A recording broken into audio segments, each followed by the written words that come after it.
Welcome back. This is part 2 of the Summer Food Service Program application packet, specifically the sponsor budget piece in your Summer Food Service Program application. So I'm going to start off by logging in as a sponsor, going to Summer Food Service Program, and then going to the Summer Food Service Program icon in the left-hand side of the page, clicking the 2022 program year, and this now brings us back to the summary page for your summer application. So we're going to be focusing on the sponsor budget form number 2. To get to the sponsor budget form, you go to Applications,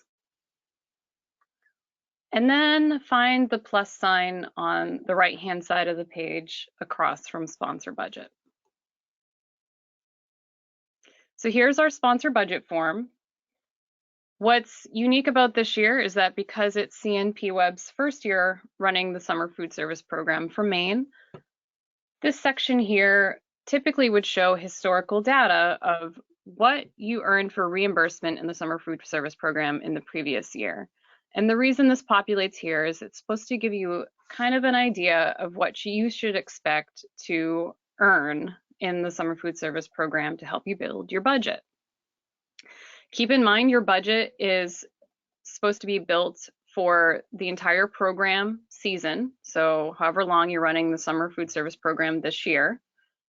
And typically when we estimate meal reimbursement for the new year, we're taking maybe the number of meals we served in the previous year and timesing it by the new reimbursement rate. So for this year, for anticipated SFSP revenue, we're going to estimate the meal reimbursement based on the number of meals I served in the previous year, thinking, if I am operating the same number of sites as I did. I'm going to pick a number at random just for the sake of showing you how to fill out the budget. So I'm going to just say 100,000. That will be how much I'm anticipating in revenue. For other sources of income for Summer Food Service Program, this would be like anything that you might be getting from town support or from any grants you might receive to help you run the program, anything that you're expecting to get for reimbursement, or not reimbursement, but expecting to get for income outside of your reimbursement. So maybe I got a Full Plates Full Potential grant for $500, so I'll put that in here. For number 4, enter source of non-SFSP funding. So I said Full Plates Full Potential, so I'll go ahead and put that in there for number 4. And then we're going to move on to the salary worksheet. So for salaries, again, you're trying to get a glimpse of what the entire program will cost you to operate. And for administrative duties, again, these are the folks that kind of help with paperwork. It's not necessarily the folks in the kitchen doing the cooking or meal prep. So usually these folks help file the claim or help you with paperwork, and they're typically only a few hours a week. So just for example's sake, I'm going to put a name in here. I got Scott, he's the director. I do have to put a date of birth, his location, central office. And when I fill out this, the salary worksheet, what I'm going to do is the number of Summer Food Service Program hours worked, and this is for the season. So say Scott only worked 2 hours a week, and my season is 8 weeks. That's 16 hours. So I'm going to say he works 16 hours. But Scott had other duties in the district. So maybe he also just works in the central office and he does other things for the school. But his total hours a week he's part-time, he's working 20 hours a week. So that times 8 is 160. And then total, for his total salary that he would make getting paid out of the district, not just the Summer Food Service Program. Let's say he makes 18 an hour. He's going to get for 8 weeks $2,880 total.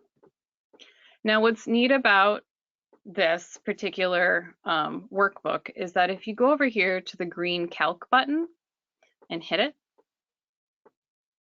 it's going to refresh your page, and then it's going to give you a salary breakdown for those 20 hours or those 16 hours total that he's worked in the summer food service program. So he should be expected to get paid around $288 from the summer food service program budget.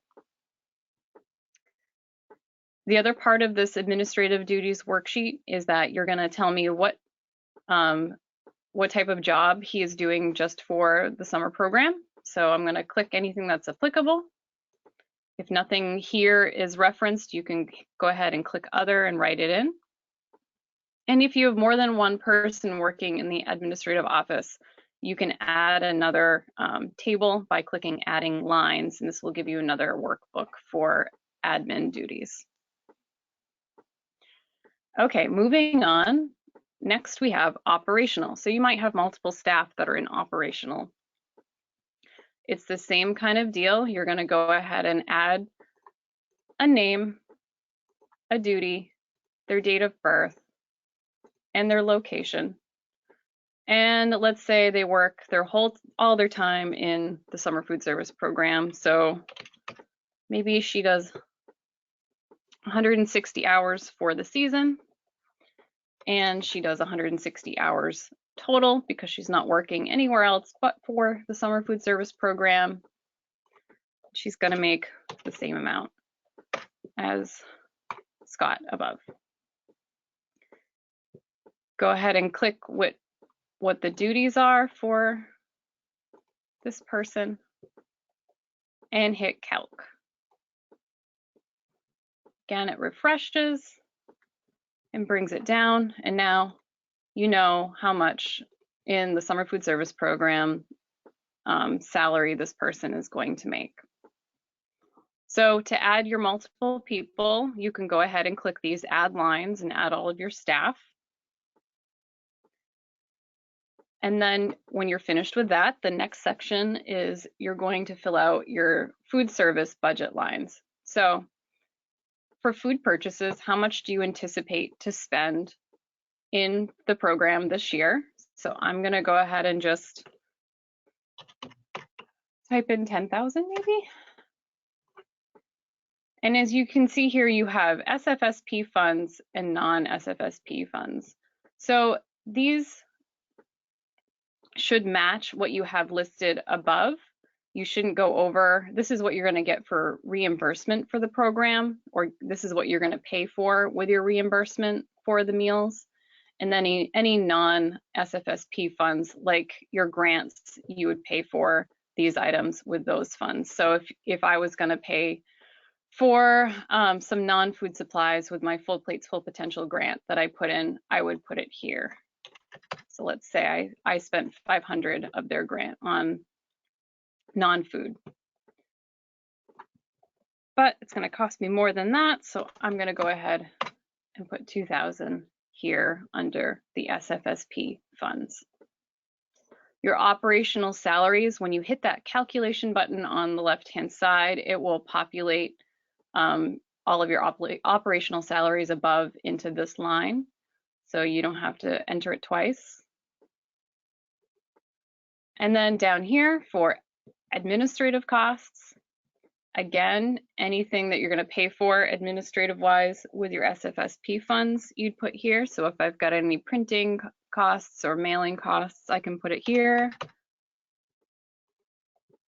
For mileage, so mileage, typically you might know, you might get reimbursed directly, or you might get reimbursed by a mile rate. Some folks do use a mile rate, like if their staff are driving 10 miles and they get reimbursed at a 56 cents per mile, you'd get a transportation cost. So just to give you an example, maybe for the whole program year, I'm guessing I'm going to drive 160 miles and I'm going to get reimbursed 56 cents a mile. If I hit calculation,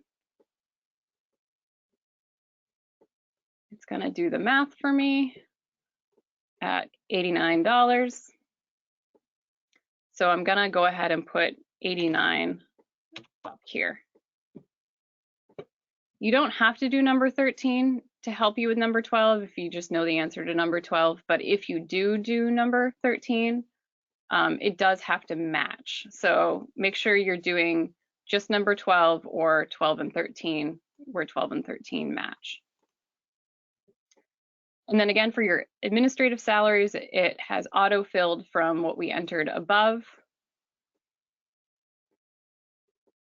And then if I go ahead and hit calculate one more time before the end of the document, here we go. Everything has totaled. And so I know how much I'm anticipating for expenses, how much of that I'm going to be paying from my summer food service program budget, and how much I'll be paying from my non-summer food service program, like my grants. The next part, or the last part, you're just going to certify in number 18. Add any comments if you have any for us, and then you're going to hit save. And I didn't have any errors, so it has gone automatically into pending submission. So now if I exit page,